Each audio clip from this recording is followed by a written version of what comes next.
కేసీఆర్కి, కవితకైనా, హరీష్ రావుకైనా, కేటీఆర్కి అయినా వాళ్ళందరికీ ఎవరి ద్వారా గుర్తింపు వచ్చింది? కేసీఆర్ ద్వారా. కేసీఆర్ లేకుంటే కవిత ఎక్కడుంది? అది ఒక కుటుంబంలో ఆధిపత్య పోరు కాస్త బయటకు వచ్చి పార్టీ పెట్టింది. నిజంగా ఇది పెద్ద జోక్ కవిత పార్టీ. కవిత డెఫినెట్గా మొట్టమొదటి సమావేశాన్ని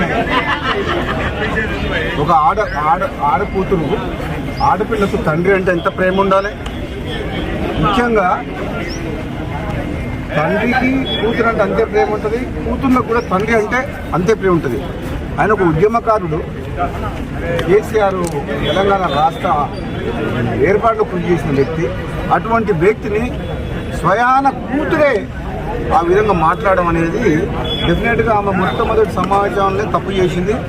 దాంతోనే తెలంగాణ ప్రజలందరూ కూడా ఆలోచించుకుంటారు ఏమని, తండ్రిని గౌరవించుకోలేని మనిషి ప్రజలకు తల్లి ఎట్లయితుంది? ఏదైతే నేను తీవ్రంగా బాధతో చెప్తున్నాను, చాలా తప్పు మాట్లాడింది కవిత. నీకు మీ అన్నతోడు కోపం ఉండొచ్చు, నీకు అధికారం కావాలని ఆశ ఉండొచ్చు, అంతేగాని దానికోసం నువ్వు ఫైట్ చేసి తప్పులేదు. కానీ నువ్వు మీ తండ్రి సొంత కన్న తండ్రినే ఆ మాట అనడం, నీవేదో చేస్తా తెలంగాణలో అని అంటే నువ్వు ఎవరు నమ్ముతావు? నేను లిక్కర్ కుంభకోణంలో క్లీన్ చిట్ ఎక్కడొచ్చింది? మద్యం కుంభకోణం విషయంలో కోర్టు ఇంకా పెండింగ్లే ఉన్నది. దానికి మంచి ఆధారాలు ఉన్నాయి. ఇప్పటికిప్పుడే మొత్తం తెలంగాణ ఉద్ధరిస్తున్నాయి. తెలంగాణ సంగతి తర్వాత కానీ మేము చాలా మంది నువ్వు తీసుకునేటోళ్ళు, కానీ ఫస్ట్ నువ్వు ఆ కేసులకి ఎట్లా బయటపడుతూ అది తీసుకో ఫస్ట్. అది ఇంకా కేసు క్లోజ్ కాలేదు. నిజంగా ఈ రాజకీయ పార్టీ పెట్టడం అంటే అంతకుముందు గతంలో ఒకసారి కేసీఆర్ అన్నట్టు పార్టీ పెట్టడం అంటే పాండవ పెట్టినట్టు అయిపోయింది.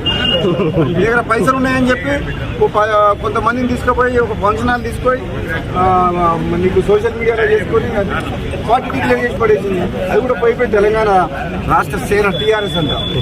ఎంత తెలివిగా ఆ పేరును వాడుకొని ఏదో కొన్ని సీట్లు మాట్లాడుకొని మన రేపు పొద్దున ఏదైనా గెలిచి రాజకీయ లబ్ధి కోసం ప్రయత్నం చేసింది తప్పితే కవిత వల్ల ఏమి ఊరు లేవదు, ఊరు లేవదు, తిరగదు. నాకు తెలిసినంత వరకు అయితే ఆమె స్వయంగా కూడా గెలవదు. ఆమె పార్టీ సంగతి వదిలిపెట్టు, సొంతంగా ఆమె పోటీ చేసిన నియోజకవర్గంలో కూడా డిపాజిట్ కూడా రాదు కవితకు.